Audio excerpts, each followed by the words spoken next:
வடைன்னா பருப்பு வடை, மசால் வடை, மெது வடை, எல்லா வடை சாப்பிட்ருப்பீங்க.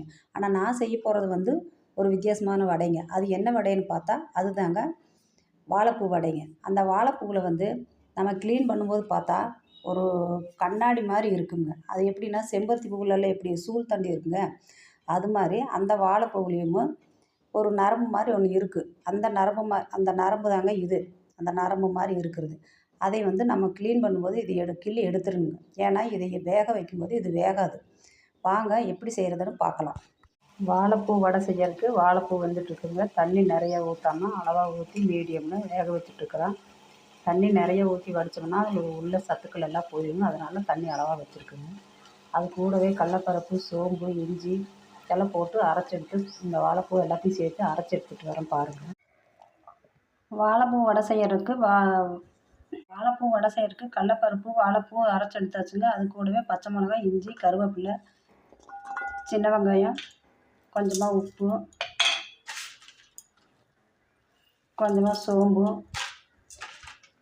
கொஞ்சமாக மல்லித்தழை, இதை எல்லாத்தையும் போட்டு பிசைஞ்சு எடுத்துக்கலாங்க. வடை செய்யறதுக்கு அரைச்சிட்டு வந்து வச்சுருக்கிற வடைப்பருப்பை எண்ணெய் காஞ்சதுமே கையில் தட்டி போட்டுக்கிறேன். வடை நல்லா வெந்துட்டுருக்குன்னு பாருங்கள். மிக்ஸி இல்லாதனால நான் ஆட்டுக்கல்லில் போட்டு ஆட்டி எடுத்துகிட்டு வந்திருக்கேங்க. மிக்ஸி ரிப்பேர் ஆகிடுச்சு. அதனால் இன்னும் மிக்ஸி நாங்கள் ரெடி பண்ணல. ஆட்டுக்கல்லில் தாங்க ஆட்டி எடுத்துகிட்டு வந்திருக்கிறேன். வாழைப்பூ வடை ரெடி ஆகிட்டுருக்குது. வெந்ததும் சாப்பிட்டு பார்க்கலாம் எப்படி இருக்குதுன்னு.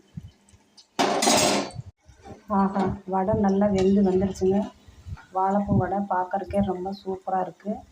கடலப்பருப்பு ஒன்று ஆட்டி ஆட்டாமல் தான் இருக்குங்க. அதோடு சேர்த்து சாப்பிட்டு பார்த்தா மொறுமொறுன்னு ரொம்ப சூப்பராக இருக்குங்க. எப்போவுமே நீங்கள் வடை செய்யும்போது பெரிய வெங்காயத்தை போடாமல் சின்ன வெங்காயம் போட்டு வடை சுட்டு பாருங்கள். சாப்பிட்றதுக்கு ரொம்ப டேஸ்டியாக இருக்கும். எந்த சட்னி அரைச்சாலும் கூட சின்ன வெங்காயத்தில் போட்டு சட்னி அரைச்சி பாருங்கள். அப்போ தான் சூப்பராக இருக்குது. வடை ரொம்ப சூப்பராக இருக்குங்க. வாங்க சாப்பிட்டு பார்க்கலாம். அது என்ன வடைக்காது நல்லா இருக்குது மொறுமொறுன்னு. வாழைப்பூ வடை தம்பி நல்லா இருக்கா? சூப்பராக அருமையாக தான் இருக்குதுக்கா. நல்லா இருக்கா? நல்லா இருக்கு. சாப்பிட்டா டேஸ்ட்டாக இருக்குது. நல்லா இருக்கா? நல்லா இருக்கு. சரி, அப்போ வீட்டுக்கு கொண்டு போய் பாப்பாக்கும் வீட்டுக்காரம்மாவுக்கு எல்லாருக்கும் கொண்டு போய் கொடு. எல்லாத்துக்கும் கொடுக்குறாங்க. வாழைப்பூ வடை தம்பி சாப்பிட்டா நல்லா இருக்கு.